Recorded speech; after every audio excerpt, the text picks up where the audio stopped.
Today we're reading The Bad Kitty Does Not Like Candy. But wait, he's holding up a sign that says, "Yes, I do." Kitty is hungry. Here's some fish, Kitty. Kitty does not want fish. Here's some beef, Kitty. Kitty does not want beef. Beef? For Kitty? What do you want, Kitty? Kitty wants candy. You cannot have candy, Kitty. Candy is not good for cats. Here's some mousse, Kitty. Kitty does not want mousse. Kitty wants candy. Here's a walrus, Kitty. Kitty does not want walrus. Kitty wants candy. Kitty has never eaten candy before. So why does Kitty want candy? Because Kitty thinks the candy looks so very sweet and tasty. Kitty does not want a little candy. Kitty wants to eat all the candy in the world. Here's a turnip, Kitty. Kitty really does not want a turnip. Kitty really wants candy. Now Kitty is angry. Kitty decides to take the candy. Kitty decides to take the candy. No, Kitty, stop. Candy is not good for cats. Oh no. Oh no! The kitchen supplies are spilling, the oranges juice is spilling, and the oranges are spilling, and the toast is out of the toaster, and the apples are falling. But somebody has to clean up. Kitty eats the candy anyway. The candy is sweet, the candy is tasty. The candy is also sticky. The candy is very sticky. Kitty's mouth is stuck. She cannot open her mouth. We told you candy is not good for cats, Kitty. Oh no.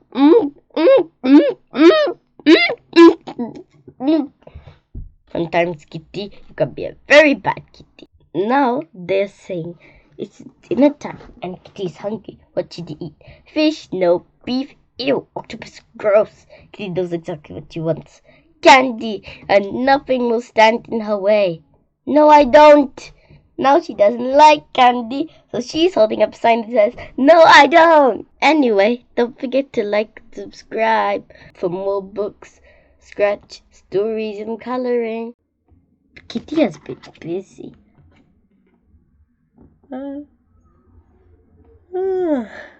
Now she wants to take a nap. Well, if I was a bit busy, I would just rest. I'd want some rest. But not Puppy. It's Puppy. Puppy wants to play.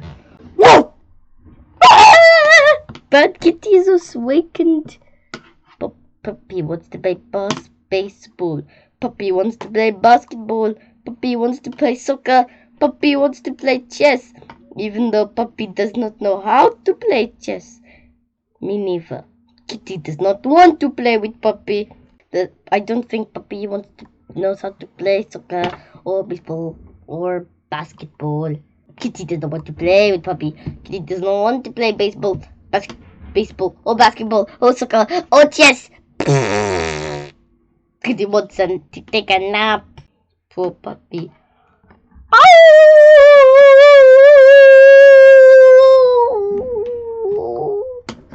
Kitty wants to play a game called Sleep. The person who can sleep the longest wins the game. On your mark, get set, sleep! Too bad, Puppy loses the game. Oh no, he loses. But Kitty wins. Rest! Kitty doesn't like dogs. So he gives her a big lick of congratulations. And now she's wet with doggy slobber. Anyway, don't forget to like and subscribe for more books. I'm reading Pete the Cat and his 4 groovy buttons. Pete the Cat put on his favorite shirt with 4 big, colorful, round, groovy buttons. He loved these buttons so much, he sang this song for my buttons, my 4 groovy buttons. My buttons, my 4 groovy buttons. Pop! Oh no!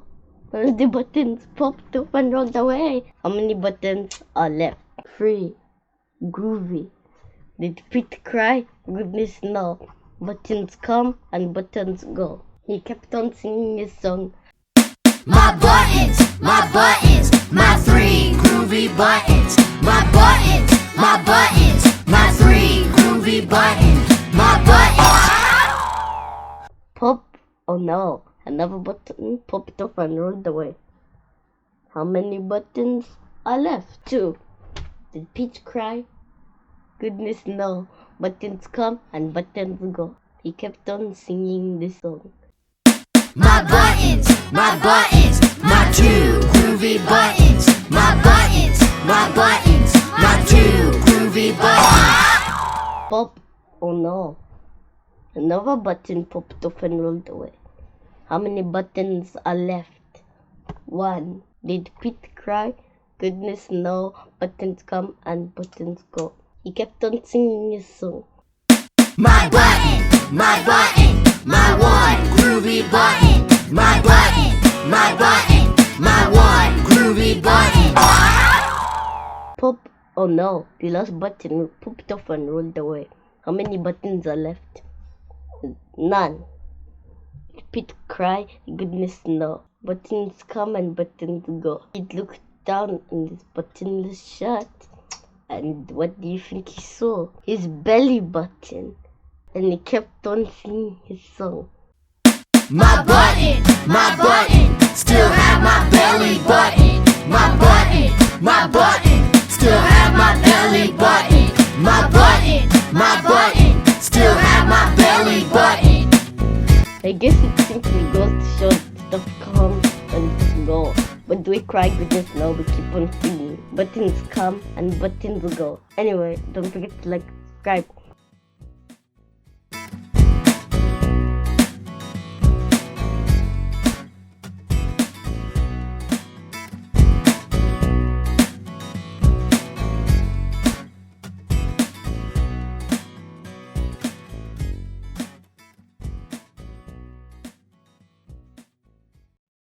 Hi, and welcome to Storytime with Jasmine. Today, I am starting a new series. It's the Julia Donaldson series. Charlie Cook's Favorite Book by Julia Donaldson, illustrated by Axel Scheffler. Once upon a time, there was a boy called Charlie Cook who curled up in a cozy chair and read his favorite book about a leaky pirate ship which very nearly sank. And the pirate chief got the blame and had to walk the plank, walk the plank, walk the plank. Oh no, I'm walking the plank. Ah! Okay, we're in the sea now. The chief swam to an island. Swim. And at last he found a treasure chest. Ooh, and in it was a book. Ooh, I wish I was really on that page. Because, can you see there's a necklace and some gold coins and a ruby ring? And there's the chief with the book. And the parrot is looking like quack. And the parrot is like, quack, it's a book, quack. About a girl called Goldilocks and 3 indignant bears who cried, "Who's had our porridge and who's been sitting in our chairs?" Wait, pause. Indignant means angry. So angry means indignant. And remember, it's spelled INDIGNANT. Okay, back to the story. They went into the bedroom and Baby Bear said, "Look, she's in my bed, and what is more, she's got my favorite book."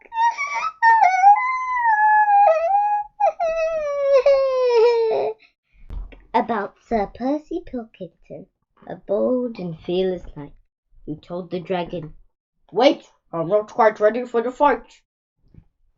That's not quite a bold and fearless thing to say. You must hear this one first. What's he doing? Oh, He's holding a book. It says, Joust Jockey. And then his armor clanked into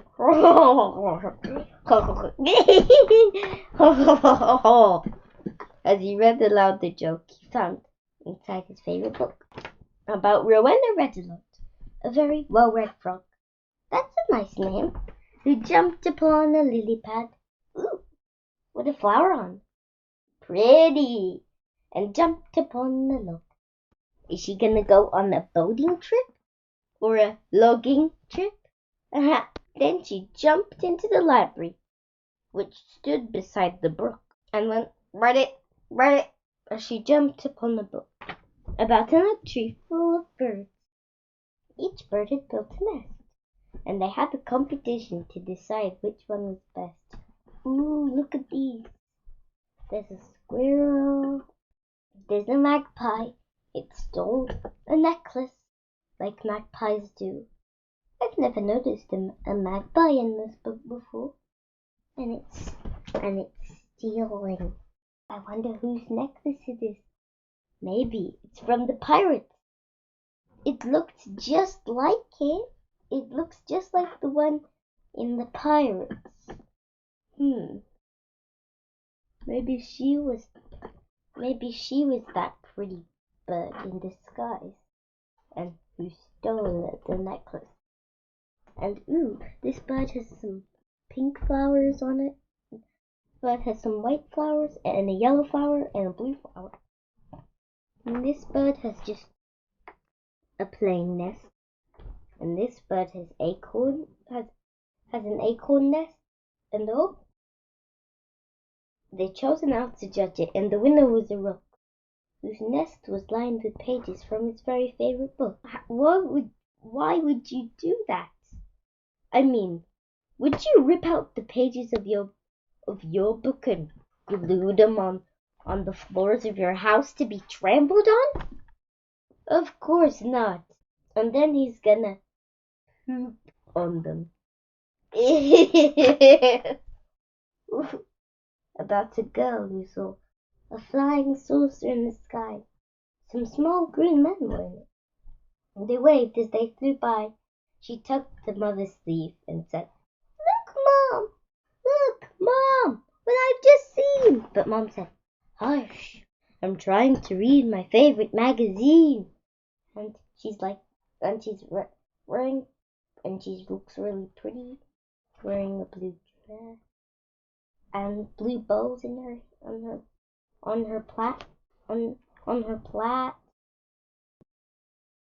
But it was true. The small green men didn't look like they were doing any harm. About a wicked jewel thief who stole the king's best crown. Beep, beep, beep. Oh, it's an ad. It's an ad. You notice that there's a skip button? Too bad you can't click it. Octopuses, patented galoshes. I never go to Gloucester without them, said the delighted Dr. Foster. No.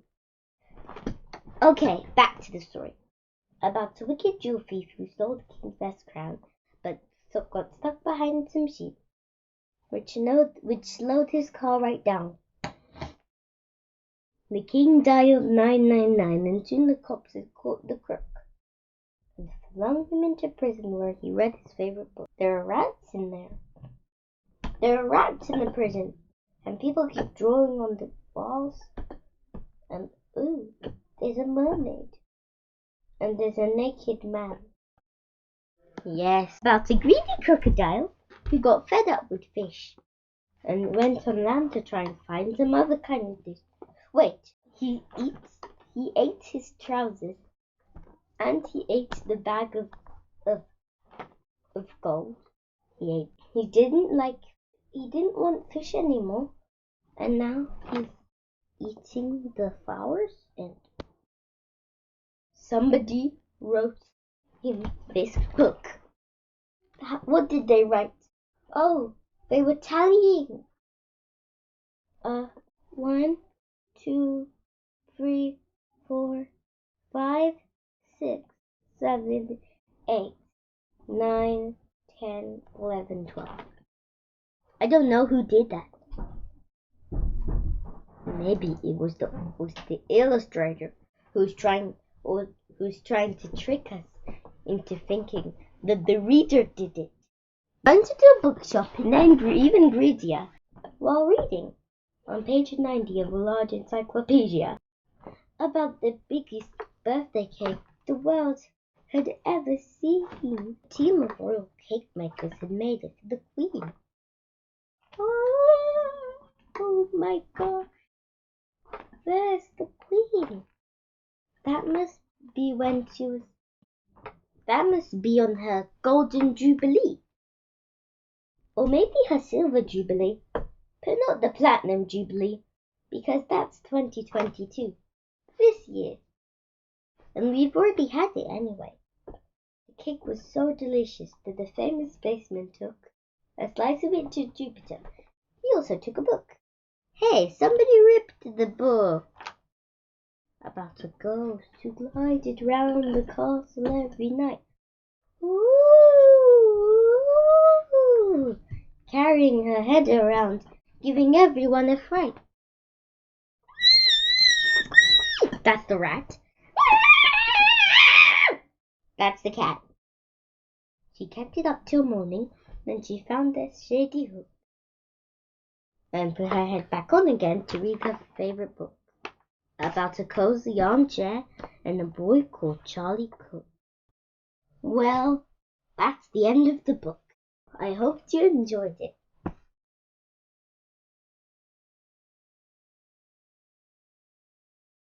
The cover already tells us what we shouldn't do at school.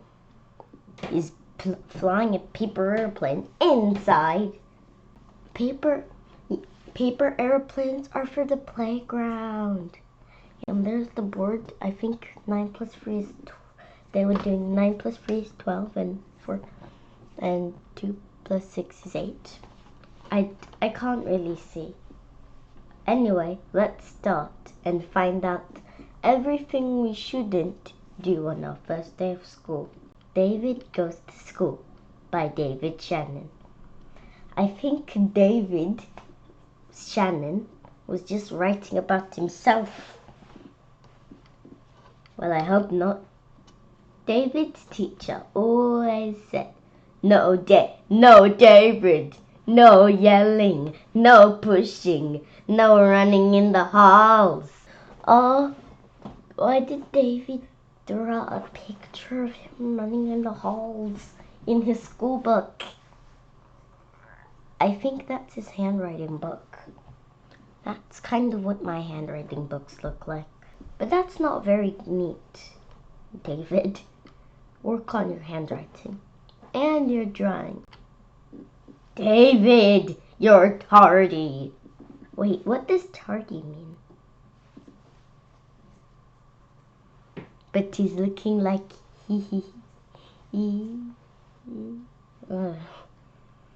David is probably late. Sit down, David. He's standing in the screen and making a weird face. Yeah, that's the worst thing to do in school. Most of the time, if you do that, you'll miss your playtime. In my school, we miss playtime for doing bad things. Don't chew gum in class. How did he even bring gum into class? And that's a lot of gum. And ew, it's my eyes. Nobody wants to see that, David. Nobody wants to see your big, wide mouth chewing gum right now. You're supposed to be reading a book. I don't know if you can even see the book. I think all you can see is the gum. Ah! Aww. David, raise your hand. David shouted the answer. And this girl, who is clearly the one who's following the rules around here, is just was putting her hand up. Well, in my class, the problem is not that you don't put your hand up. Is you put your hand up and say, ooh, ooh, ooh. But you're supposed to put your hand up silently. Pay attention! Oh, he's not paying attention. Sometimes I experience that. And that cloud in the corner is shaped like a dinosaur. And that cloud is shaped like a face. And it is nice looking at the clouds. But save that for playtime. You're supposed to save that for playtime. But it is a beautiful day. Wait, your turn, David! Oh, David is cutting in line in the lunch hall. Dude, I know you're hungry, but they're hungry too, and pushing in is not fair. I remember that in my class, when people go to lunch, some people cut in line, and other people are just like, can I go behind you? And everyone's like, no. Everyone's like, no, go to the back. I don't care who started it. No, a food fight? Seriously? I don't know who started it, but their clothes are ruined. Their mom is... I'd hate to be the one who'd have to do David's laundry and his laundry. They're gonna need to go in the bathroom and wash their face. And there's so much food on the floor. And they wasted a peanut butter and jelly sandwich. I could have eaten that if you wanted. And they wasted an apple. And they wasted a box. It's probably a box of chocolates. And there's a banana on the floor, and there's nuggets on the wall, and there's sauce on the wall, and a tomato on the wall. Why did he have to have a food fight? Food fights are unacceptable. David, recess is over. Oh, he wants to play just a little bit longer. I understand, but you have to go in. You can play once you get home. And is this morning playtime or afternoon playtime? Because if it's morning, he'll just have to wait for like 2 or 1 hours, and then he can play again. If not, he can wait for 3 hours, and then he can play again. Shh.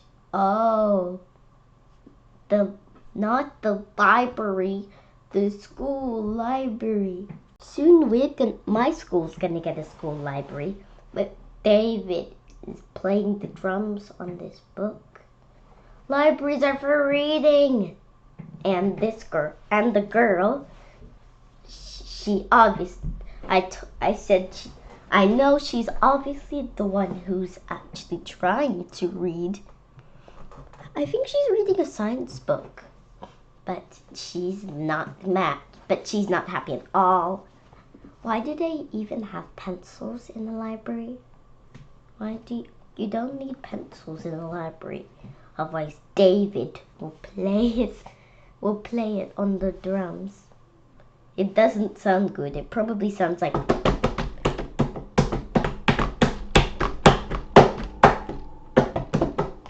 Yeah, not good at all.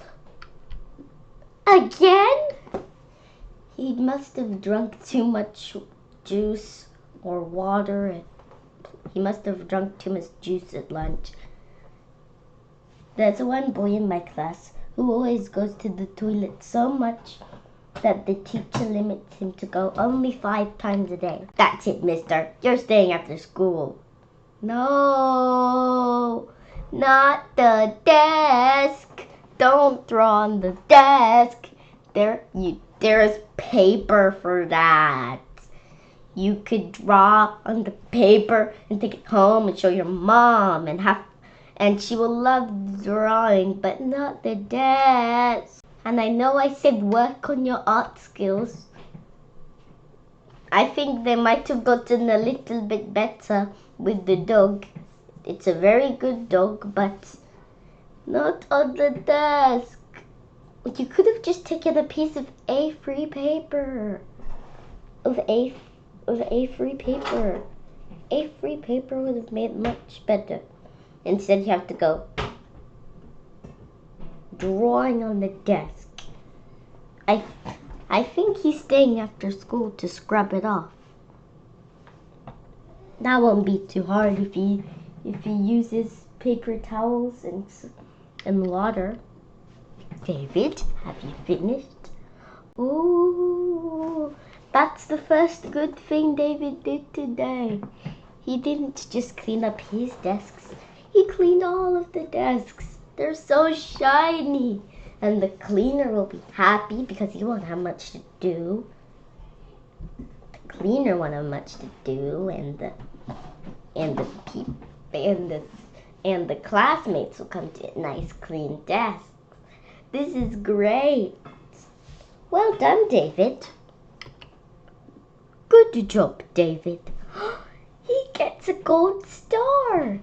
In my class, we get dojos. In my school, we get dojos. And then there are some people who get stickers. And some of the stickers are stars. Well done, David. He got a gold star. Yes, David. You can go home now.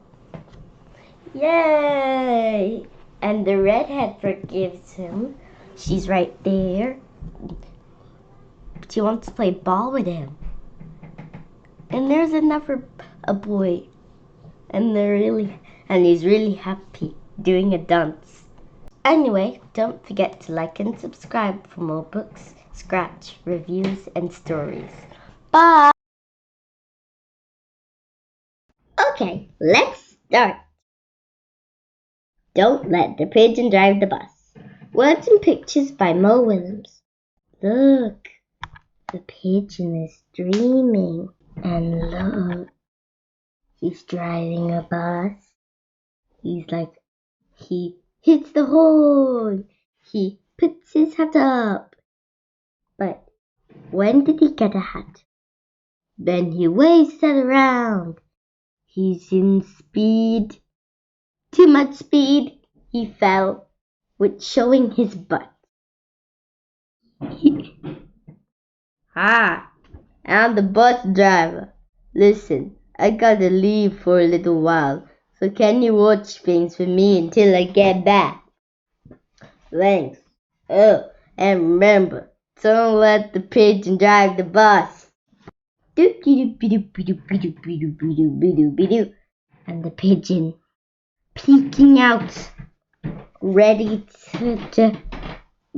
to go. I thought he'd never leave. There he is. He looks happy.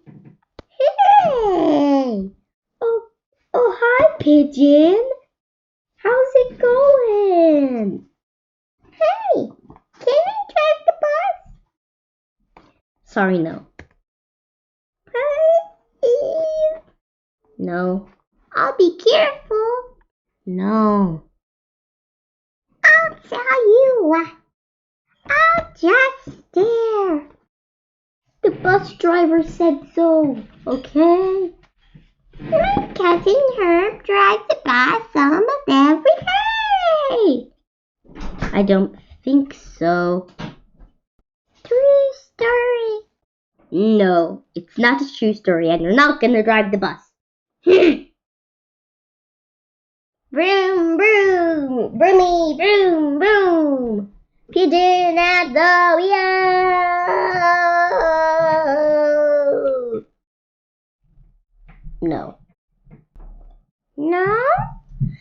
never get to do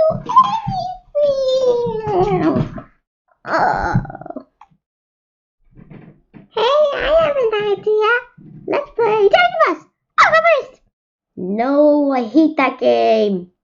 Come on, just once around the block. No. I'll be your best friend. No. How about I give you $5? No. No fair. And your mom would let me. No, she would not, and it is fair. The bus driver said so.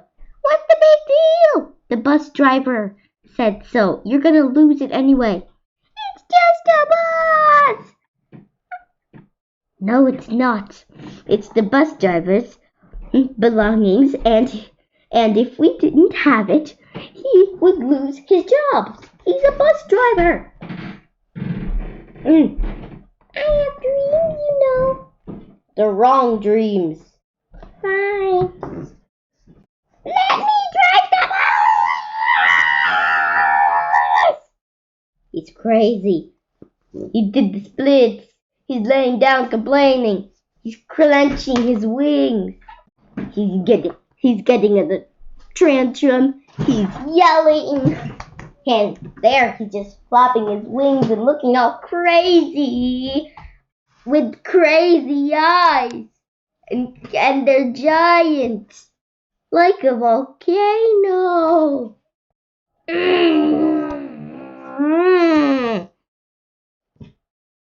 And there are still some tethers left over. I'm back. You didn't let the pigeon ride the bus, did you? Great. Thanks a lot. Uh-oh. Nah. The pigeon looks sad. Maybe we should have let him drive the bus. But you know what? The bus driver said so. And he's in charge of the bus, so we should have listened. He wasn't being he didn't even ask the bus driver for permission. So he got what he deserved. Even though maybe he should have got something a little better than just a lot of no's. Hey! Do you see what I see? And do you see what the pigeon sees as well? A truck! Oh, and now he's dreaming about driving a truck. He looks at the window with his neck, and then he picks up the window. And then he calls somebody on the truck. Major plot twist. That was a book you could say no to. We did not let him drive. No, And that's a good thing. Otherwise we would have gotten in trouble with the bus driver. Anyway, that's the end of Don't Let the Pigeon Drive the Bus.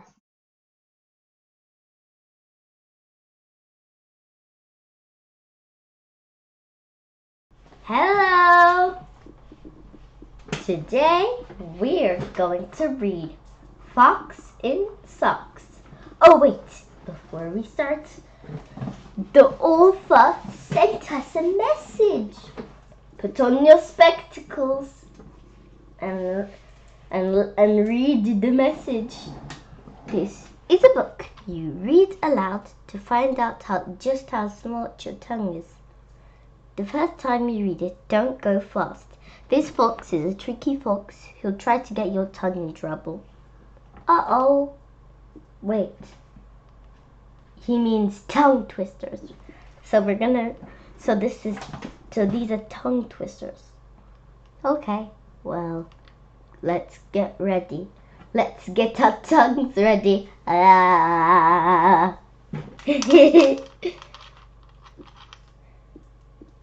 Oh, another message. Take it slowly. This book is dangerous. And who's holding them?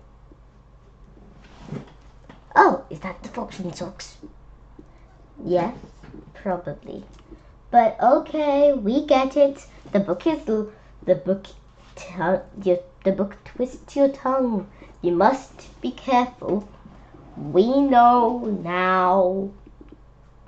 Fox in Socks by Dr. Seuss.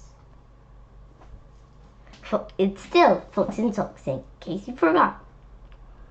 Fox, socks, fox, socks, no, box, knocks. Is that a knocks? Is that yellow thing with the pink bracelet, with the pink necklace, a knocks? Well, the pink necklace is pretty, and it looks happy. Oh, maybe those are the socks of the fox. And I wonder what they should put in that box. If you were there and you were taking the box, what would you put in it? Knocks in socks. Knocks in box, fox in socks. Knocks on fox, in socks, in box. Socks on knocks and fox in box. What? Oh, the Nux is wearing socks and the Nux's head is in the box. Fox in socks on box on Nux. Yeah, the fox in socks is on the box, which is on the Nux. Chicks with bricks come, chicks with blocks come, chicks with bricks and blocks and clocks come. Oh, they are good balancers. Those are good balancing chicks. Look, sir, Mr. Noxer. Let's do tricks with bricks and blocks, sir. Let's do tricks with chicks and clocks, sir. First, I'll make a quick trick brick stack. Then, I'll make a quick trick block stack. You can make a quick trick chick stack. You can make a quick trick clock stack. Oh my gosh, my tongue is getting twisted, and this is only page 11. I'll just keep reading.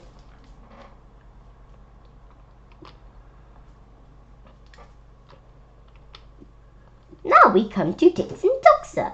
Try to say this, Mr. Notzer.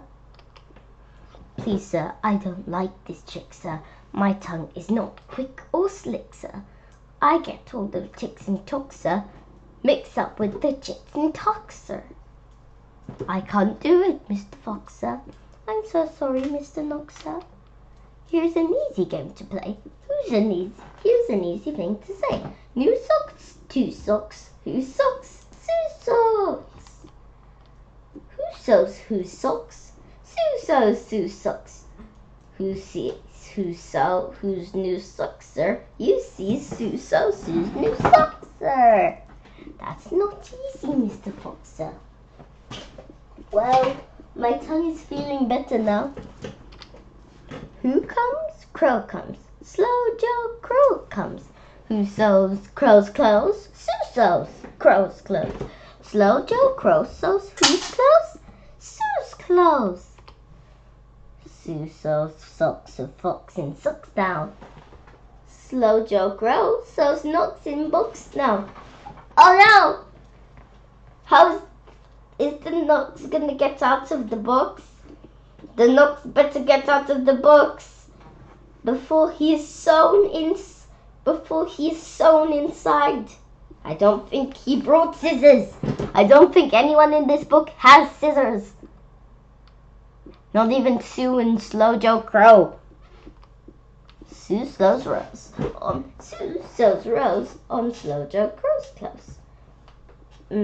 Well, I would expect the stem and the pot to be off. Fox sews hose on Slow Joe Crow's nose. There's a hose on his nose. Wait, that's not a nose, that's a beak. Hose grows, rose grows. Nose, hose grows some. Crow's rose grows some. Oh, now I get it. They put the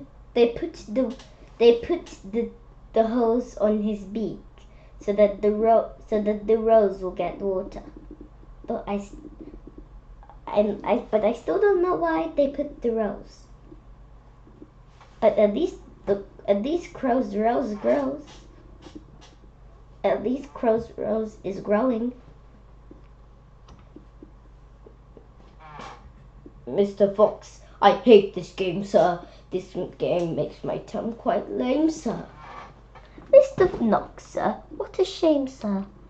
We'll find something new to do. Here's a lot of new blue goo. New goo, blue goo, gooey gooey, blue goo, new goo, gluey gluey. Ew! What is that? Oh, what goo is that? And gooey goo, what are we doing? That's what that goo goose is doing. Yuck! Do you choose to chew goo too, sir? If so, you sir choose. If so, you sir choose to chew, sir, with the goo goose. Chew, sir, do, sir. Mr. Fox, sir, I won't do it. I can't say it. I won't chew it. Very well, sir. Step this way. We'll find another game to play. Bin comes, Ben comes. Bin brings Ben broom. Ben brings Ben bim broom. Ben bends Bim's broom. Bim bends Ben's room.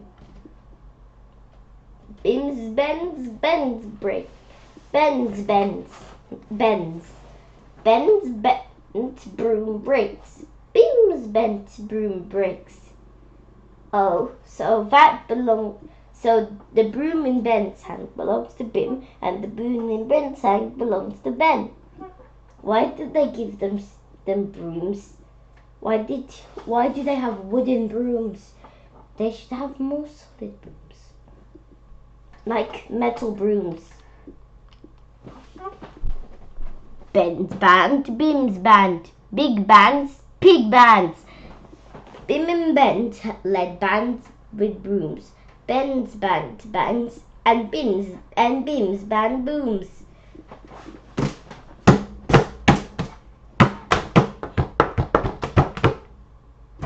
Those were the bands.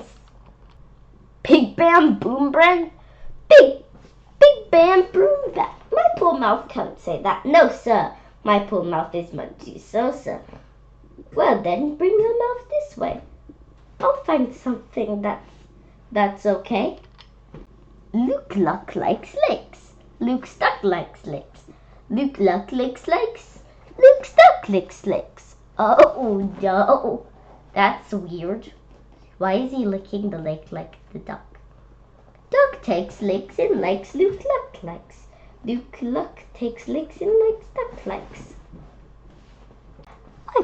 I can't blab such blibber blubber. My tongue isn't made of rubber.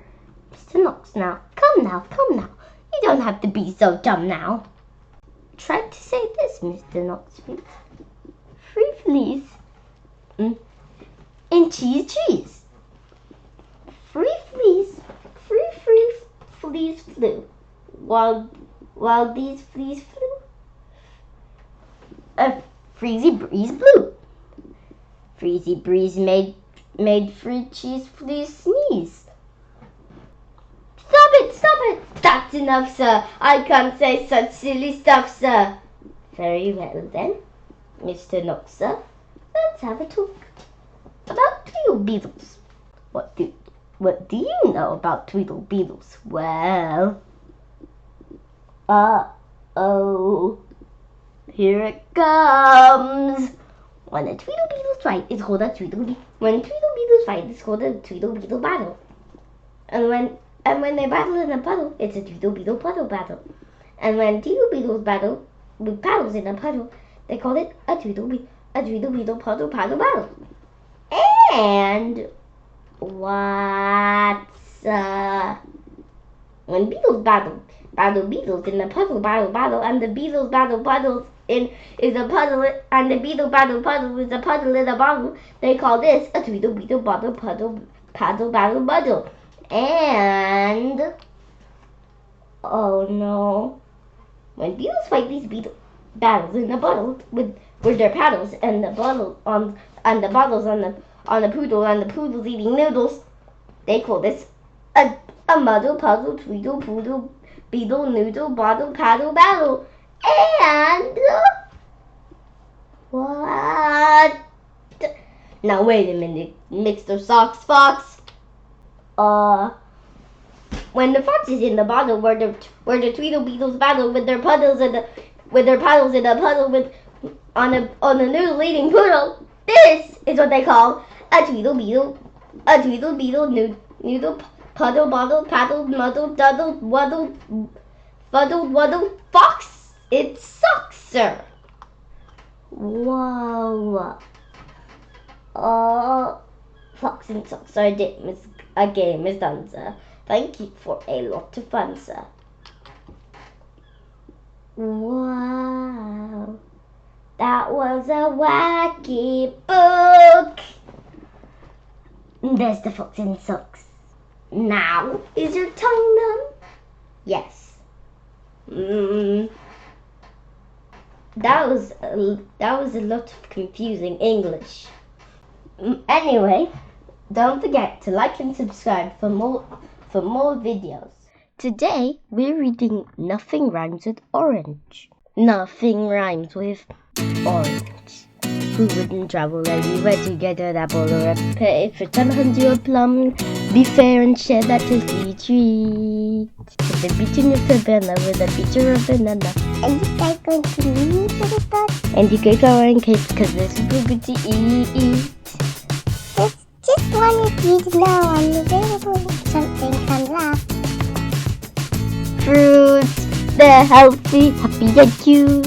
I'll be back here. It isn't very big, but I still think you'll dig a fig. I mean, I know nothing rhymes with me, but... And the kiwi may be peewee, but packs a bucker punch. Whoops, hello. If you're on the fan of cantaloupe, then beat it to an antelope. Well, that was a little forced. And this pencil is convinced that he's really good for lunch. This is what? Fruits, they're healthy, happy, colorful, and cute. Quince? You can keep them in a bowl or in a bush. Fruits. I don't even know what that is. I think cherries are the berries and the lychee is peachy. The bugs are Zarathustra. It is a book by Friedrich Nietzsche. What? Fruits. They're healthy, happy, and cute. I don't see why he's in the poem, and I'm not. The banana thinks he'd look good in a suit. It's all the same. I think fits him, so the argument is moot. Fruit. If a pear gets lost in the night, and the wolf fruit takes a bite, whoa, then does that pear become a pebble when the moon is full and bright? But this book's sort of gone off the rails. So the apple have to grapple with his pear with fangs and hair. I'm glad I'm not a part of it. No greatness in the cake right flies by to tie him to a chair. Oh, who am I keeping? This book is amazing. Fruit, they're healthy, happy, colorful, and cute. Happens every time. Date is on a date, things are going to be quick in the kumquat or ignored. Here's a twist, spring time, I like a little slice of mine. That's not really much of a twist. The lamb is a kingdom, and the jam band's making jam. This is fun. All the berries drink with honey too, like people who are funny too. Wait a minute, yams are fruit! The kumquat and the curry felt left out into their world. Oh, are you kidding me? The cantaloupe and mango, cantaloupe and they can tango. I'm just gonna hang out on the next page. But the fruit are feeling wrong because there's something I've forgotten. Huh? If the orange is really orange, there's no one quite as orange as an orange. Orange? What does that mean? It means totally awesome in every way. Fruit, the healthy, happy, colorful, and cute. Fruit, cute, flute, hoot, do, flute, loot, root, toot, fruit, fruit, fruit, fruit, fruit, fruit, fruit, fruit, fruit. Orange! Today we're reading On Account of the Gum. Chewing gum and bad? blowing bubbles, and she goes to bed. The gum falls out of her mouth. Then she wakes up and yawns. But can you see the pink in her hair? That's gum.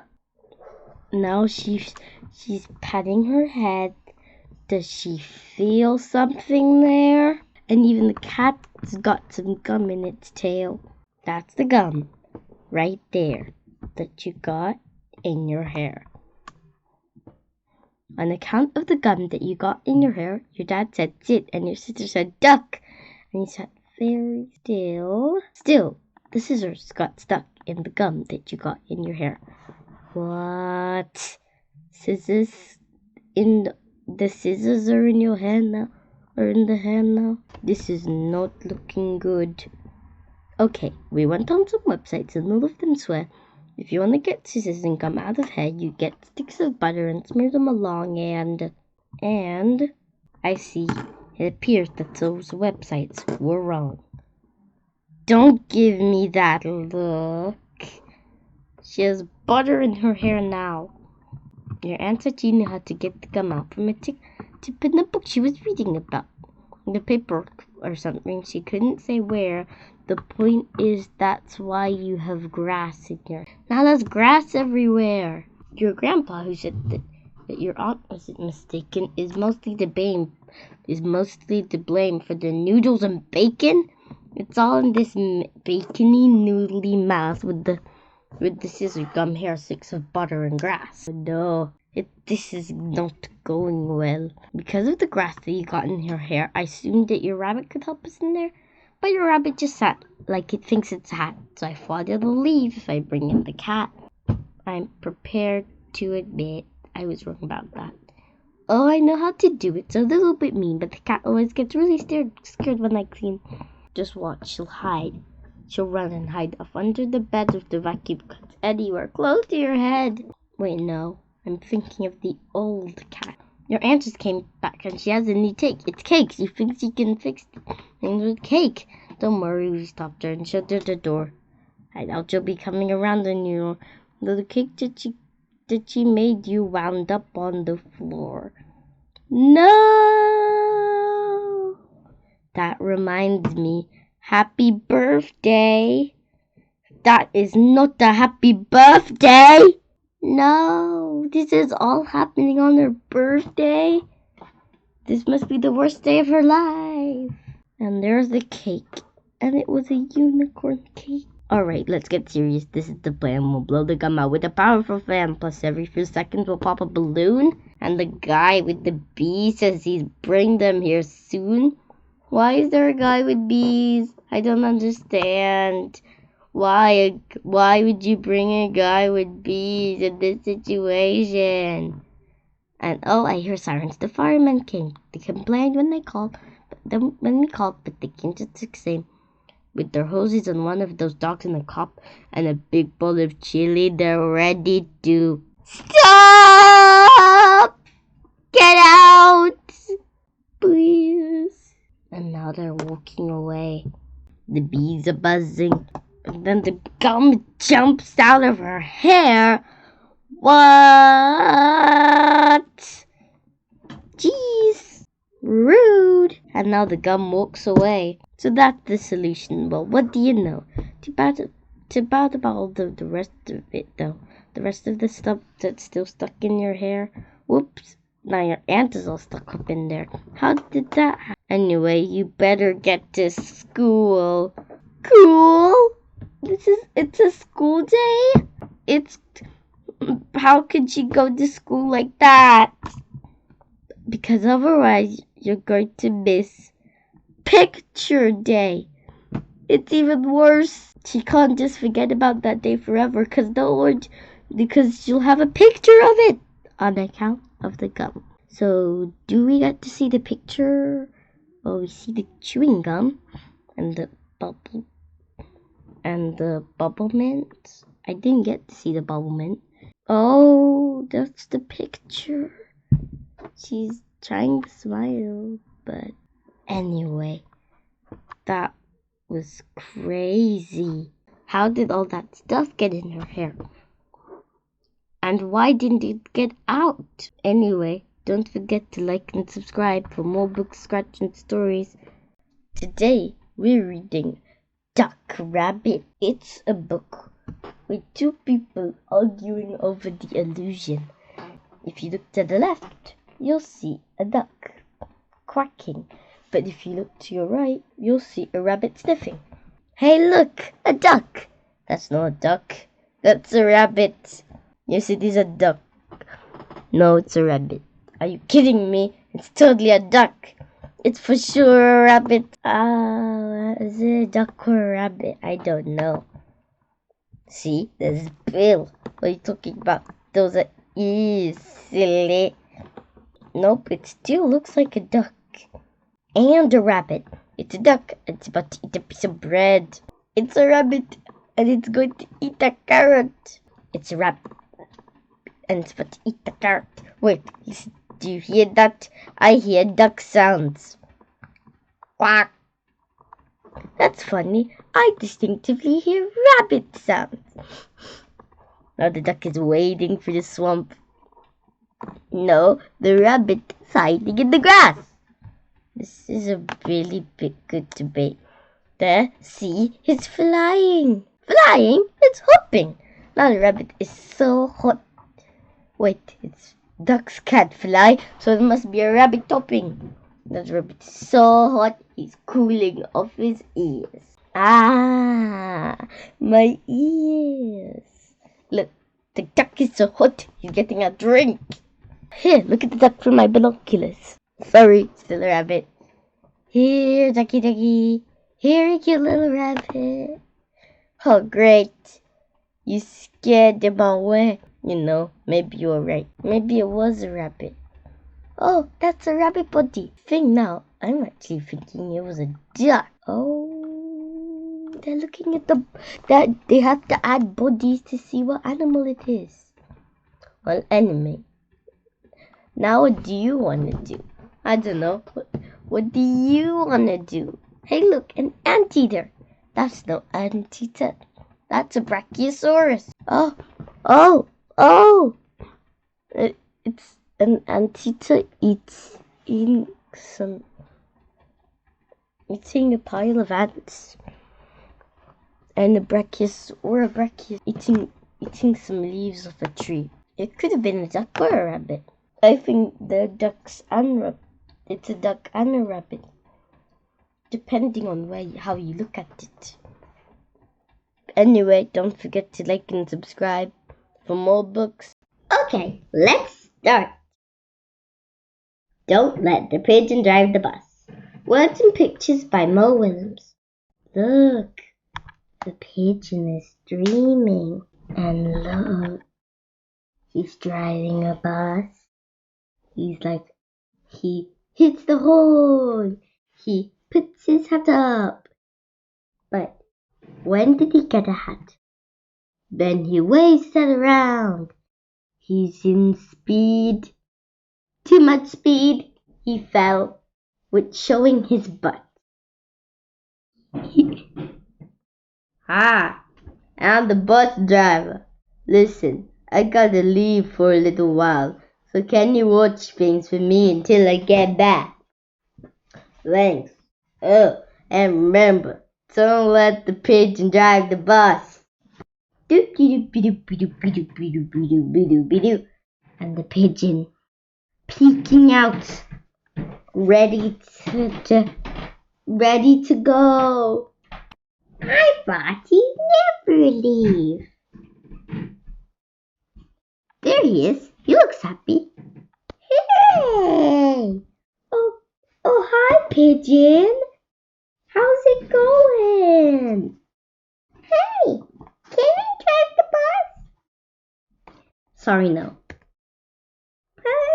Please? No. I'll be careful. No. I'll tell you what. I'll just stare. The bus driver said so, okay?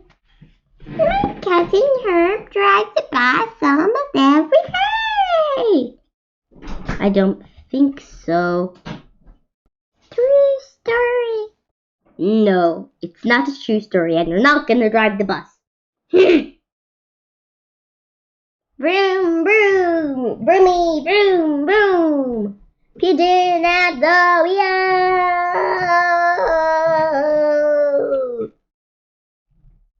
No. No? I never get to do anything. Oh. Hey, I have an idea. Let's play Drive the Bus. I'll go first. No, I hate that game. Come on. Just once around the block. No. I'll be your best friend. No. How about I give you $5? No. No fair. And your mom would let me. No, she would not, and it is fair. The bus driver said so. What's the big deal? The bus driver said so. You're gonna lose it anyway. It's just a bus. No, it's not. It's the bus driver's belongings, and if we didn't have it, he would lose his job. He's a bus driver. I have dreams, you know. The wrong dreams. Fine. Let me drive the bus! He's crazy. He did the splits. He's laying down complaining. He's clenching his wings. He's getting a tantrum. He's yelling. And there he's just flopping his wings and looking all crazy with crazy eyes. And they're giant. Like a volcano.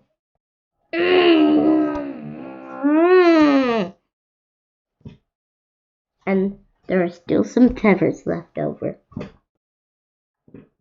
I'm back. You didn't let the pigeon drive the bus, did you? Great. Thanks a lot. Uh-oh. Nah. The pigeon looks sad. Maybe we should have let him drive the bus. But you know what? The bus driver said so. And he's in charge of the bus, so we should have listened.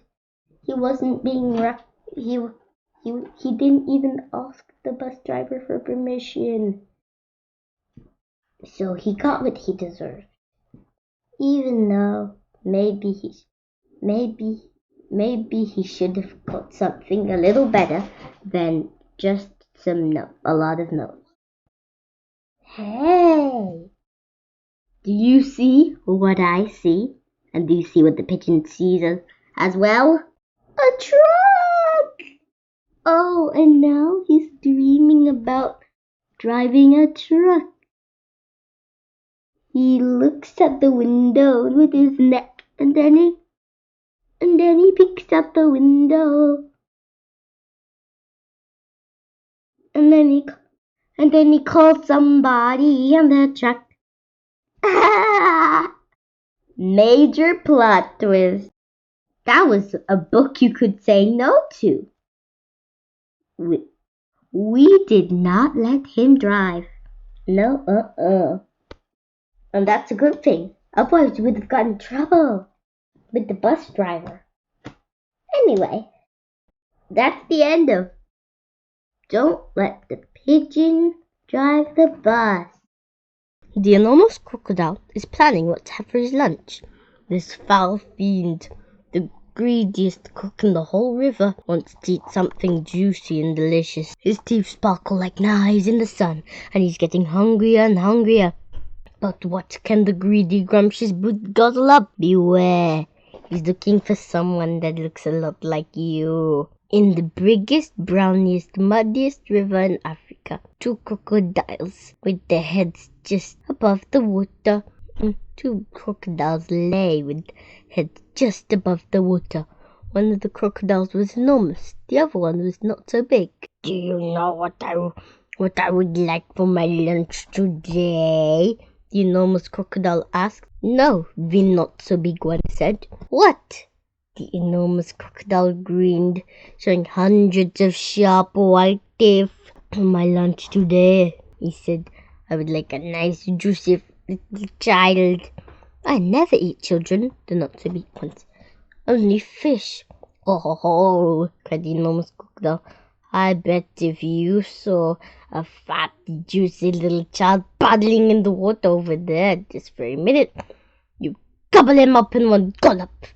No, I wouldn't, the not-so-big one said. Children are too tough and chewy. They're tough and chewy and nasty and bitter. Tough and chewy? Nasty and bitter? What awful tummy rot you took.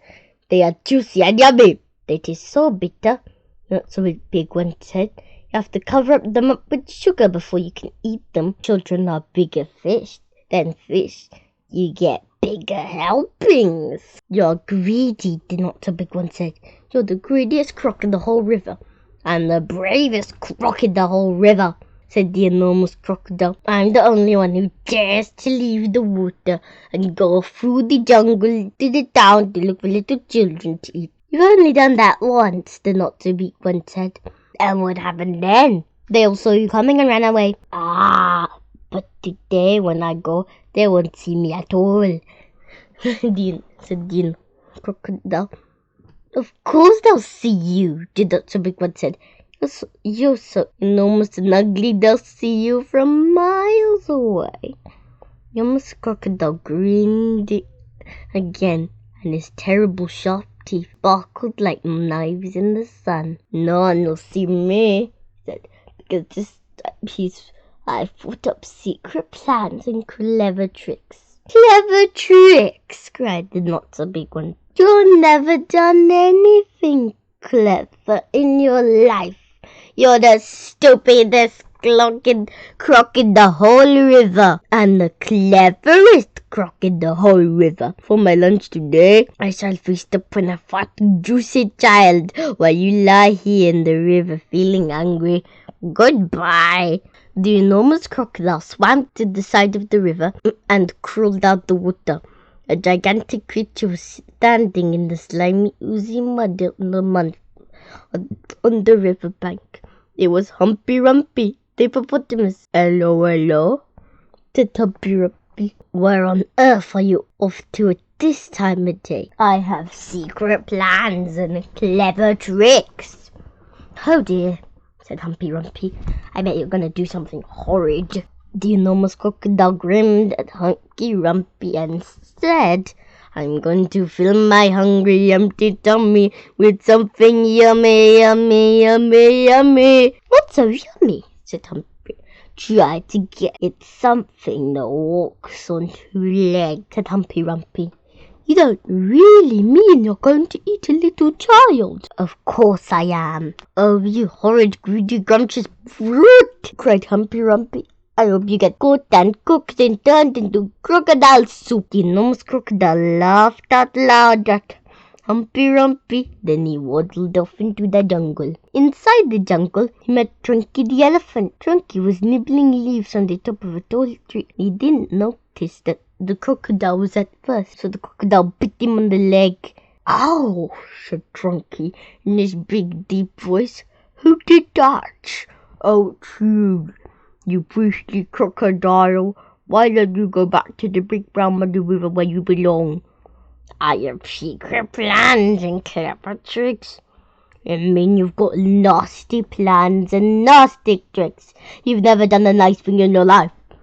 I'm off to find and lummy child for lunch. Keep listening and you'll hear the bones go crunch. Oh, you wicked beastly beast! Oh, you foul woodland filthy fiend! I hope you get squashed and squished and squeezed and boiled up into crocodile straw. The enormous crocodile laughed out loud and disappeared into the thick jungle. A bit further on, he met Mugwump the monkey. Mugwump was sitting in a tree eating nuts. Hello, Crocky, said Mugwump. What are you up to now? I have secret plans and clever tricks. Would you like some nuts? Asked Mugwump. I have better things to eat than nuts. I didn't think there was anything better than nuts, said Mugwump. Aha, said the enormous crocodile. The sort of things I'm going to eat has fingers, toenails, arms and legs and feet. Mugwump went pale and began to shake all over. You aren't really going to gobble up a little child, are you? Of course I am, said the crocodile. Clothes and all. They taste better with the clothes on. Thank goodness. You horrid hoggish croc! You slimy creature! I hope those buttons and buckles will stick in your throat and choke you to death! Crow grinned at Uncle Rump. I eat monkeys too. And quick as a flash, with one bite of his huge jaw, he picked for the tree that Mugwump was sitting in, and down it came. But just in time, Mugwump jumped onto the next tree and swung away through the branches. A bit further on, the enormous crocodile met the roly-poly bird. The roly-poly bird was building a nest in an orange tree. Hello there, enormous crocodile, roly-poly bird. We don't often see you in the jungle. Ah, said the crocodile.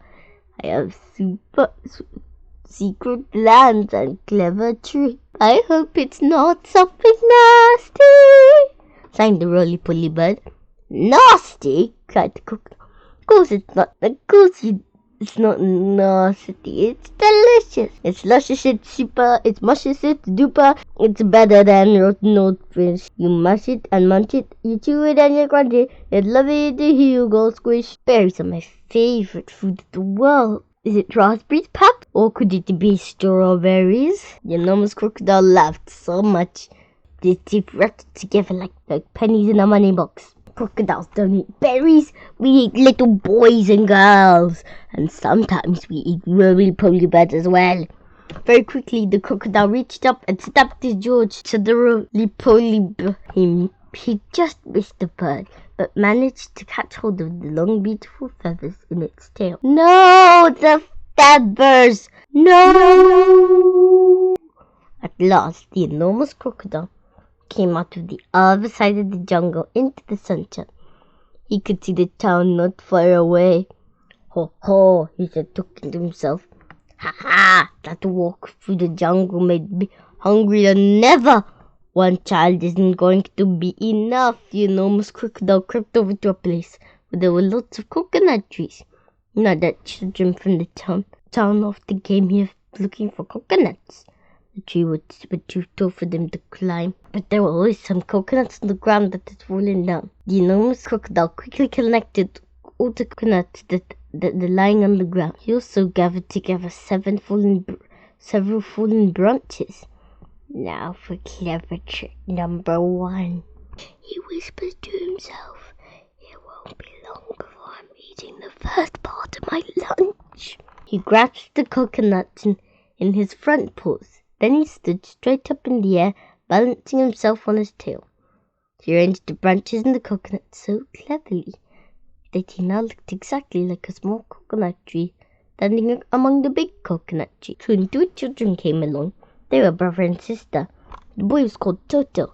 His sister was called Mary. They walked around looking for fallen coconuts, but they couldn't find any because the enormous crocodile had gathered them up. "Oh, look!" cried Toto. "That tree over there is much smaller than the others, and it's full of coconuts. I think I could climb that one quite easily if you help me up the first bit."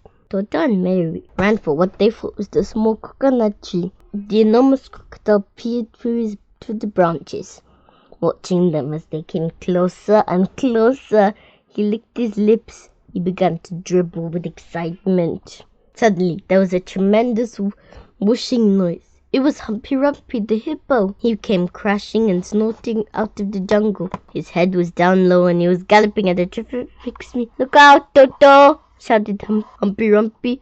"Look out, Mary! That's on the coconut tree. It's the enormous crocodile and he wants to eat you up." Humpy Rumpy charged straight to the enormous crocodile. He caught him with his giant head and sent him tumbling and skidding over the ground. "Owie!" cried the crocodile. "Help! Stop! Where am I?" Toto and Mary ran back to town as fast as they could. How tough! It's difficult for even a hippopotamus to herd them. He was crooked up and picked himself up and crept towards where the children's playground was. "Now for clever trick number 2, he said to himself. "This one's certain to work." There were no children in the playground at the moment. They were all in school. The enormous crocodile found a large piece of wood and placed it in the middle of the playground. Then he laid across the piece of wood and tucked in his feet It looked exactly like a seesaw. When school was over, the children came rushing to the playground. "Oh, look!" they cried. "We got a new seesaw!" They all crowded round, shouting with excitement. "Bags, I'll have the first to go. I'll get on the other end. I want to go first." "So do I. So do I." Then a girl who was older than the others. "It's a rather funny knobbly seesaw, isn't it? Do you think it'll be safe to sit on?" The enormous crocodile opened one eye just a tiny bit and watched the children who were crowding around him. Soon he thought one of them was going to sit on my head. And I'll give a chuck and a snap and it will be yum yum yum. At that moment there was a flash of brown and something jumped into the playground and hopped on top of the swings. It was Mugglewump the monkey. "Run!" Mugglewump shouted to the children. "All of you, run, run, run! That's not the seesaw. It's the enormous crocodile and he wants to eat you up." The children screamed and ran for their lives. Mugglewump disappeared back into the jungle. The enormous crocodile was left alone in the playground. He cursed the monkey and waddled back into the bushes to hide, getting hungrier and hungrier.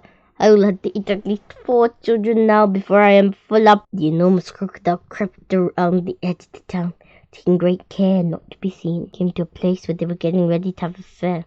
There were slides and swings and dodging cars and people selling popcorn and candy floss.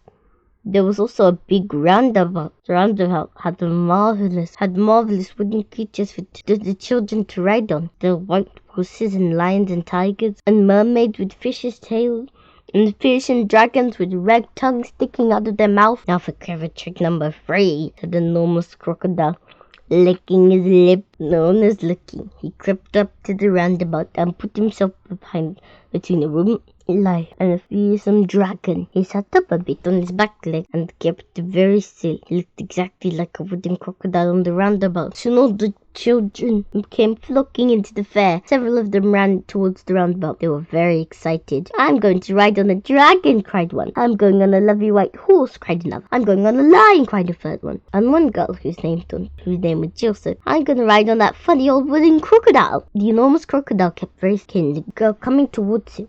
"Yum, yum, yum," he thought.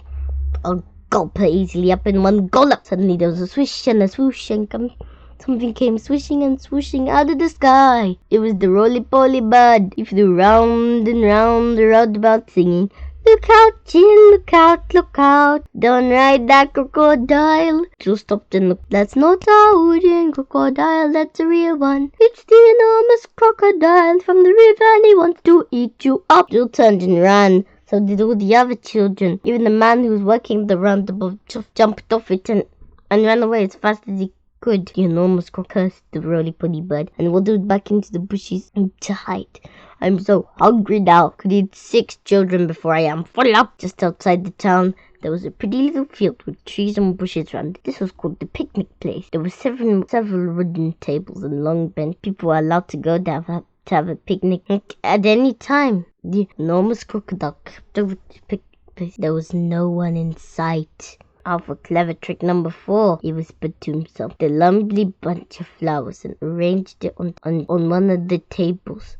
From the same table, he took away one of the benches and by the bushes. Then he put himself in the place where the bench had been. By tucking his head under his chest and twisting his tail out of sight, it made him look much like a long wooden bed with 4 legs. So 2 boys and girls came along carrying baskets of food. They were all one family, and their mother had said they could go out and have a picnic together. "Which table shall we sit?" said one. "Let's take the one with the lovely flowers on it," said another. The enormous crocodile kept as quiet as a lump. "I shall eat them all," I said to them. Then they would come and sit on my back, and I would swing my head around quickly, and after that it'll be swish, squish, cluck, crunch, growl up.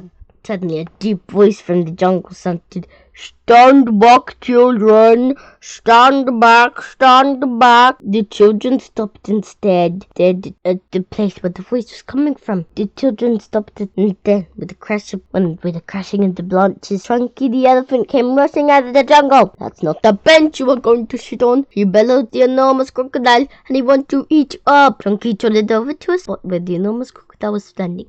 Quick as a flash, he wrapped his trunk around the crocodile's tail and he hoisted him up in the air. "Hey, let me go!" yelled the crocodile. Let me go! Let me go! No, I will not let you go. If I thought enough for your clever trick. Tricky began to swing the crocodile round and round the air. At first he swung him slowly, then he swung him faster and faster and faster still. Suddenly Chunky let go of the crocodile's tail, and the crocodile went shooting high up into the sky like a huge green rocket. Up he went, higher and higher, faster and faster. He was going so fast when the earth was just a tiny dot miles below. He was on and on. He was far into space. He was past the moon. He was past the star and planet, until at last, with the most tremendous bang, the enormous crocodile crashed headfirst into the hot sun. He was sizzled up like a sausage. The end. Anyway, don't forget to like and subscribe for more book scratched stories. Bye-bye. Hello. Today we're reading a Halloween book. A witch book. Winnie the Witch. Ah! God! She has a frog in her pocket! Oh no! Ah! It's so creepy! There's a frog in her pocket! Winnie the Witch lived in a black house in the forest. The house was black in the outside and black on the inside. The carpet was black. The chairs were black. The bed was black and had black sheets and black blankets. Even the bath was black. Winnie lived in her black house with her cat Wilbur. He was black too. And that's how the trouble began. Bum, bum, bum. When Wilbur sat on a chair with his eyes open, Winnie could see him. She could see his eyes anyway. But when Wilbur closed his eyes, Winnie couldn't see him at all. So she sat on him. Oh no. Winnie the Witch has broken her magical wand. When Wilbur closed his eyes, Winnie couldn't see him, so he tripped on him. One day, after a nasty fall that something had to be done, she picked up her magical wand, an abracadabra. He was bright. He was a black cat no longer. He was black-green. Ah! Oh no, he's black-green.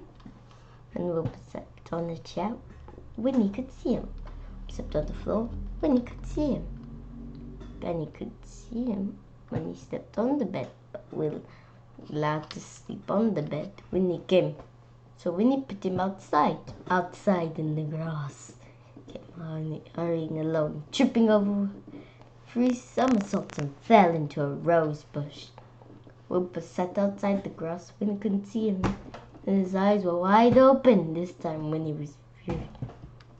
He took one word 5 times and abracadabra. Wilbur had a red head, yellow body, a pink tail, and 4 purple legs, but his eyes were still green. Now he could see. When he sat in the chair, when he lay on the carpet, when he crawled into grass, climbed on top of the tall tree. Wilbur climbed the tall tree to hide. He looked ridiculous, and he knew it. Even the birds laughed at him.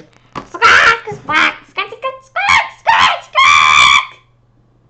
Wilbur was miserable. He stayed on that tree all day and all night, but still on the tree when he was worried. He loved the Wilbur. He didn't to be whispered. Then Winnie had an idea. She waved her magic hand and abracadabra! Black cat once again. Then Winnie waved again and again and again until the black house had a yellow house with a red roof and a red door. The chairs were white with red and white cushions. The carpet was green with pink roses. It was blue with pink white sheets and pink blanket.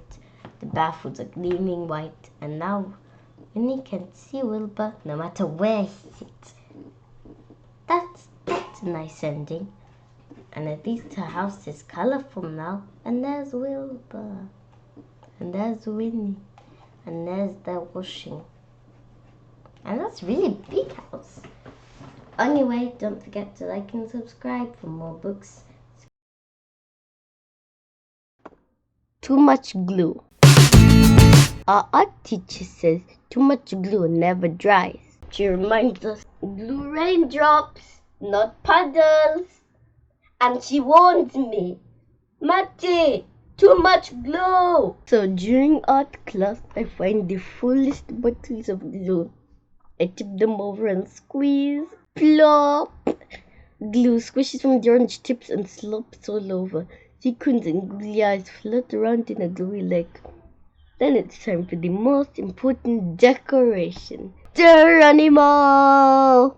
I belly flop onto the table, letting the glue and everything else cover me. Time to go on the drying rack, I announced, but when I put my table, I boing right back down. Too much glue, Matty! Too much glue! This is bad. It does only half an hour till the end of school, and all I can do is lift my hands. All I can do is lift my head, wave my hands, and wiggle my feet. The rest of me is a blocky, stucky mess. Can someone help me? I call.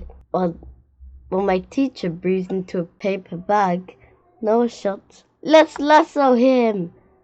Izzy, Noah, and Owen get to work.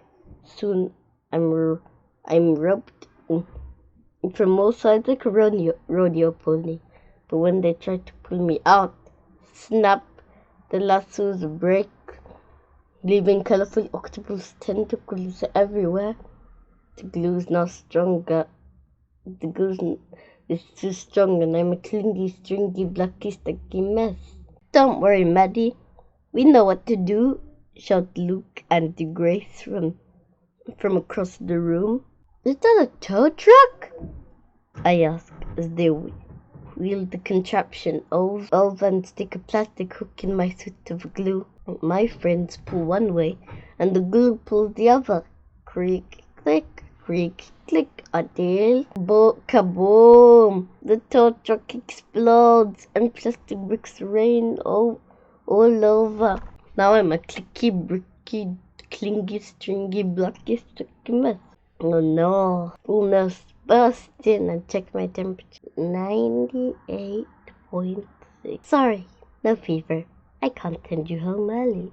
She dabs and pats me like some spilled juice. But the more she bloats, the more the glue spreads. Soon I'm a melted, mummy, clicky, bricky, clingy, stringy, blacky, stucky mess. Then the principal comes in. He takes one look at me, sticks a note on my belly, and leaves. Seeing my teacher huffing and puffing like a train gives me a great idea. I whisper to Haley and Owen. The final bell rings, and everybody freezes, except Haley and Owen. It's the biggest one we could make, they shout, fiercely flapping a huge paper fan at me. Then just as I'm thinking I'll be a knot on my tummy, melted mummy, clicky, bricky, clingy, stringy, blacky, stucky glue boy for the rest of my life. My plan works. Something my teacher said could never happen happens. The glue dried, but I'm still stuck, and I hear footsteps. The door starts to open, and my father and some other carpool parents. Dad comes closer and inspects me. Then he peels me off the table, glue, yarn, bricks and all. He spins me around. Nobody makes a sound. Then Dad smiles. Matti, you're a masterpiece! He holds me up for everyone to admire. My friends all cheer. A trail of stuff, eyes and bricks and yarn and paper. I'm speechless when Dad brings me into the house, but he knows just what to do. But though some beautiful things happen only once, and this is one of those things. He gently grips the dry glue in front of my collar and peels me open like a ripe banana. Now it's Dad's turn to glue. He seals up the side of the me-shaped work of art. I bet it would take all the glue in the art room to make a U-shaped work of art. Dad laughs. He glues a big magnet to the back of my project and hangs it on the fridge. During dinner, we sneak peek at my masterpiece. And after dinner, we took the principal's note very seriously. Please encourage Matty to use tape instead of glue. Ooh, bungee jumping with tape. I wish I could do that. And the name of the principal is Elma G. Stuckey. Anyway, don't forget to like and subscribe for more books, scratch, and stories.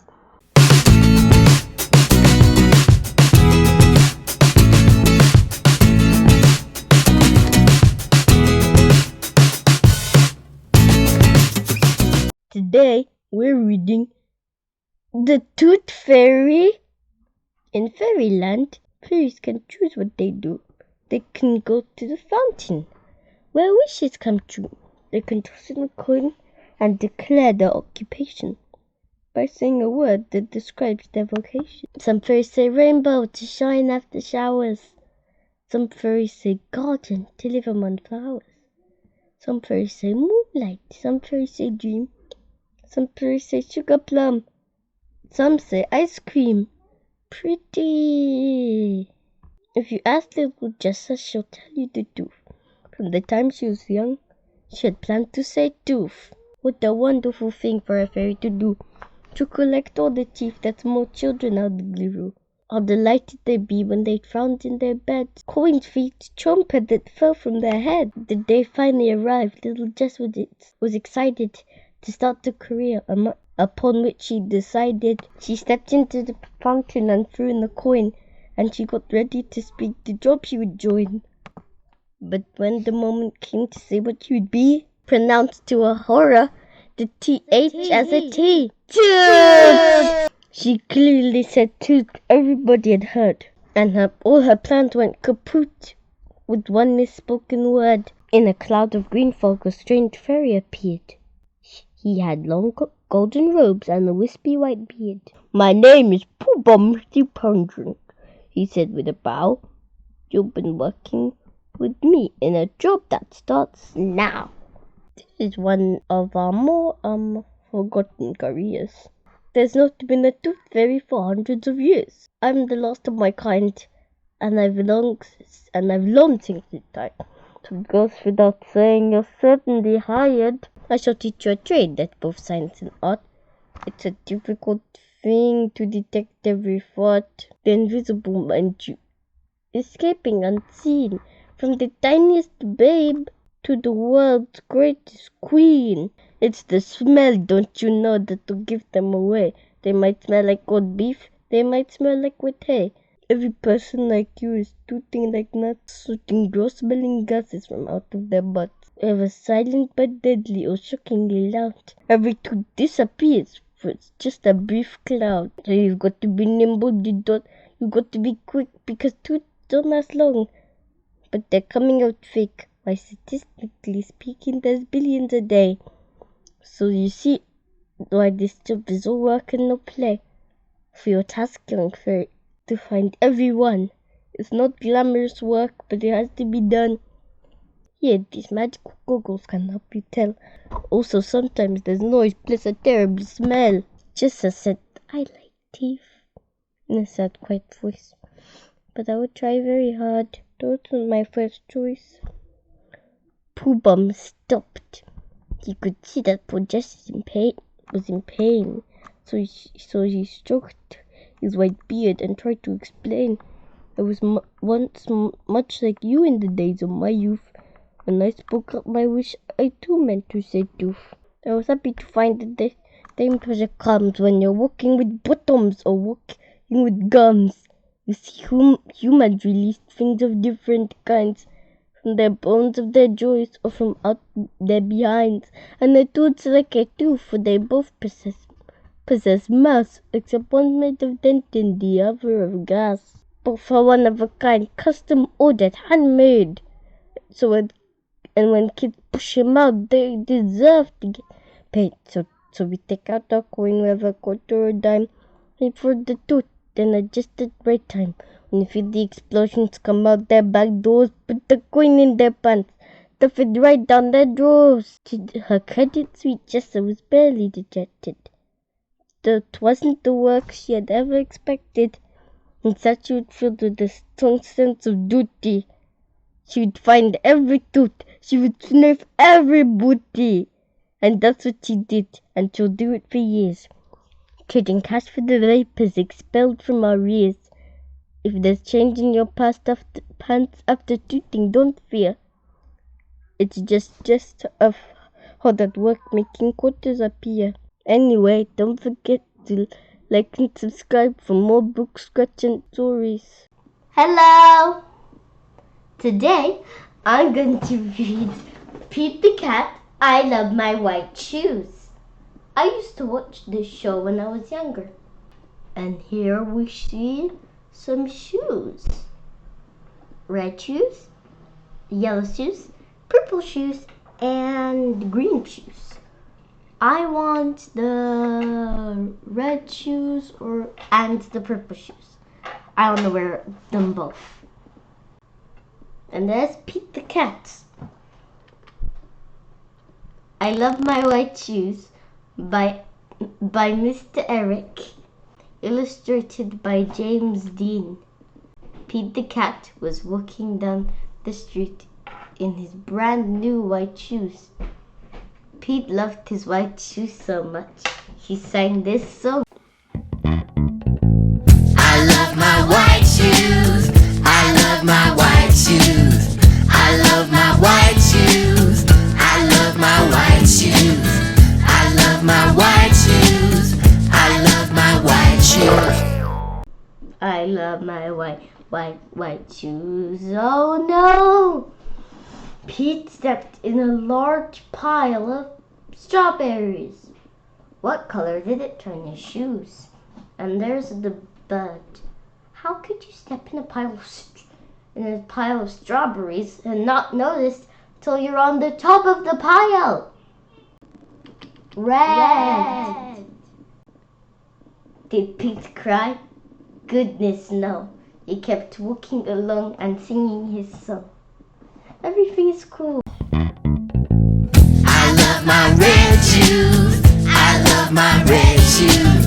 I love my red shoes. I love my red shoes. Oh no! Pete stepped in a large pile of blueberries. How could you not know this? You stepped in a pile of blueberries till you're on the top of the pile. What color did it turn the shoe? Blue. Did Pete cry? Goodness no. He kept walking along and singing his song. Awesome.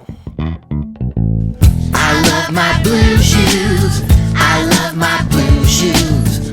I love my blue shoes. I love my blue shoes. I love my blue shoes. Oh no. Pete stepped in a large pile of mud. What color did it turn his shoes? Brown. Did Pete cry? Goodness no. He kept walking along and singing his song. Groovy. I love my brown shoes. I love my brown shoes. I love my brown shoes. I love my brown shoes. I love my... Oh no. Pete stepped in a bucket of water. How could you not notice there was a bucket of water until you step into it? And all the brown, and all the blue, and all the red were washed away. What color wore his shoes again? White. But now they're wet. Did Pete cry? Goodness no. He kept walking along and singing his song. I love my wet shoes. I love my wet shoes. I love my wet shoes. I love my wet shoes. I love my wet shoes. I love my wet shoes. The moral of Pete's story is, no matter what you step in, keep walking along and singing your song. Because it's all good. And look, the shoes again. And there's the bird again. And there's Pete again. Well, that was a really good book. And the author was right about the moral. Anyway, don't forget to like and subscribe for more. And welcome to my story time. Yay! Today we're continuing the Julia Donaldson series. Book 3, Monkey Puzzle. I can't wait to read this. Let's start. The monkey looks sad, by the creators of the Gruffalo. Oh yeah, because the Gruffalo is also Julia Donaldson. I'm planning to read that soon. Anyway, Monkey Puzzle. I've lost my mom!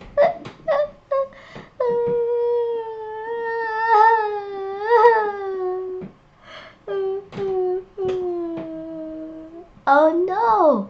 He's lost his mom? That can't be! Hush, little monkey, don't you cry. I'll help you find her, said Butterfly. Let's have a think. How big is she? She's big, said the monkey. Bigger than me. He looks happy now. Bigger than you? Then I've seen your mom. Come, little monkey, come, come, come. Do you think the butterfly is thinking about the right person? Or animal? Is she thinking about the right animal? Let's see. Who's the animal the butterfly has seen? No, that's an elephant. My mom isn't a great grey hunk. She hasn't got tusks or a curly trunk. She doesn't have great big thick baggy knees. And anyway, her tail coils around trees. Coils around trees? Then she's very near. Quick, little monkey, she's over here. Oh, she's thinking about an elephant. Those look like tasty berries. Oh no, that's a snake. Mom doesn't look a bit like this. She doesn't slip about and hiss. She doesn't coil around the nest of eggs. And anyway, my mom's got more legs. If it's legs we're looking for now, you say. I know where she is. Come this way. That's a spider. Mom isn't black and hairy and fat. She hasn't got so many legs as that. She'd rather eat fruit than swallow a fly. And she lives in the treetops, way up high. She lives in the trees. You should have said, your mummy's hiding above your head. No, that's a parrot. Mom's got a nose and not a beak. She doesn't squawk and squabble and squeak. She doesn't have claws or feathery wings. And anyway, my mom leaps and springs. Aha! I've got it. She leaps around. She's round the corner without a doubt. No, that's a frog. Butterfly, please don't joke. Mom's not green and she doesn't croak. She's not all slimy. Oh dear, what a muddle. She's brown and furry and nice to cuddle. Brown fur? Why didn't you tell me so? We'll find her in no time. Off we go. No, that's a bat. Why do you keep on getting it wrong? Mom doesn't sleep the whole day long. I told you she's got no wings at all. And anyway, she's not nearly so small. Your mom's not little. Now let me think. She's down by the river having a drink. No! That's the elephant again! Butterfly, can't you see? None of these creatures look like me. You never told me she looked like you. Of course I didn't. I thought you knew. I didn't know. I couldn't, you see. None of my babies look like me. So she looks like you. Well, if that's the case, we'll soon discover her hiding place. No, that's my dad. Come, little monkey, come. It's time I took you home too. Mom! Yes, he's with his mom again. Yay! And the butterfly looks happy. The dad's there. He found his dad and mom. That's the that's the best of endings to a story. Don't you think?